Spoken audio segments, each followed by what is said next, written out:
In Gabon, the routine among football fans when Arsenal are playing is to arrange a communal place to watch the game. Oftentimes, some 50 to 100 people will gather around a small television just to be able to watch their hero, Pierre-Emerick Aubameyang. Without a doubt, Aubameyang is a national hero in his home country. He's by far Gabon's most celebrated footballer, and while he's experienced yet another successful season at Arsenal, ending it with an FA Cup winner's medal, the Gabonese faithful will continue to laud Arsenal's number 14.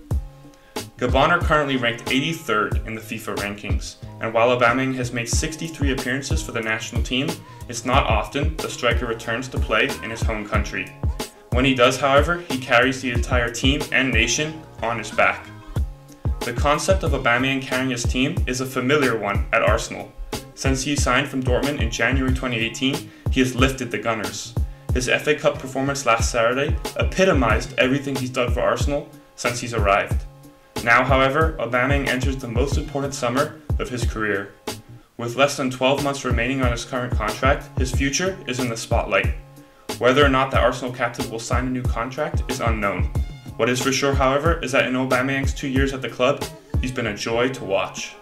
A captain, leader, and icon, both in Gabon and North London. Aubameyang's history with Arsenal goes back years before he actually signed for the club. His first professional contract was with AC Milan, where he spent a few years in the academy. Yet, he never played for the Italian Giants. Instead, he spent 4 seasons on loan at 4 different French clubs. It was only with the last of those teams, Saint Etienne, that his talent finally began to blossom. Francis Kagagao, the legendary Arsenal scout, had been tracking Aubameyang since his days at Milan. In the summer of 2012, Kagagao recommended him as a potential addition to the Arsenal front line. Another scout was less convinced, however, and consequently, the club opted to sign Olivier Giroud. A year later, Aubameyang joined Borussia Dortmund. In the next few years, Aubameyang's name would continue to pop up in Arsenal's annual list of transfer targets. As he exploded onto the scene at Dortmund, by the time Arsenal were interested in acquiring a new centre forward in the summer of 2017, Aubameyang was the number 1 on their list. Despite his red-hot form, there were fears within the Arsenal scouting department that Aubameyang would be a problem in the dressing room. Outside of Dortmund, Aubameyang had earned a reputation as a difficult character. The flashy cars and diamond-studded boots led some to suggest he was not as focused on football as he might be. This was a big concern for Arsene Wenger, and in the end, Arsenal chose Alexander Lacazette over Aubameyang as the man to lead their attack. 6 months later, Arsenal had both. Contrary to belief, Aubameyang is a humble and positive character in the dressing room. In fact, it was Sven Mislintat, the super scout who had been the one to discover Aubameyang and bring him to Dortmund, that eventually convinced Wenger and Arsenal to sign Aubameyang in 2018. According to Mislintat, Aubameyang is one of the best professionals he's ever worked with. The ex-Arsenal scout constantly praises the forward's leadership abilities as well as his positive personality.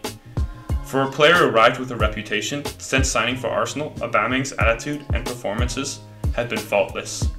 At London Colney, he is known for being the last one off the training pitch every day. Off the pitch, he's always helping his teammates. When Gabriel Martinelli first arrived from Brazil, it was Aubameyang who sought him out in the canteen and spoke in bits of Portuguese to make him feel welcome. When Bukayo Saka first broke into the first team, it was Aubameyang who constantly praised the youngster during training. When Nicolas Pepe was struggling to get his first goal for the club, it was Aubameyang who offered the Ivorian the chance to take a penalty against Aston Villa earlier in the season. Although the forward is not a conventional captain, someone to launch into an inspiring speech or constantly bark orders on the field, it is in these quiet moments where Aubameyang demonstrates his leadership qualities. While some have questioned whether Aubameyang truly deserves the captain's armbands, those who have worked with the forward, like Mislintat, will argue you won't find many better leaders than Aubameyang. Sometimes, when a player's future is in doubt, their commitment on the field will waver. This hasn't been the case with Aubameyang, who has given everything to the club these past few weeks.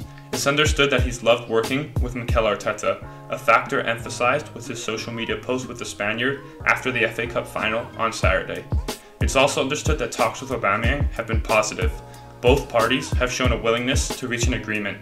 His positive relationship with both Arteta and Edu will play a significant role in negotiations.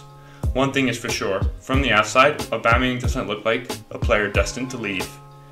The situation is similar to when Aubameyang's predecessor in the number 14 shirt, Thierry Henry, led Arsenal out in the Champions League final amid questions over his future. It was in a post-match interview where Henry made an emotional pledge to remain in North London. Aubameyang, however, needs time to mull things over. No, Arsenal cannot offer the forward Champions League football next year, and while Arsenal were at the height of their powers when Henry pledged himself to the club, things have looked more positive since Arteta arrived at the club. At the end of the day, Aubameyang must decide what he wants. If he goes, it will be difficult to resent him for leaving. If he stays, Arsenal will be lucky to have him. While the number 14 shirt is by far Arsenal's most celebrated number, Aubameyang can continue to add to its rich history. David O'Leary, Ray Parlour, Thierry Henry, and Pierre-Emerick Aubameyang. It just sounds right, doesn't it?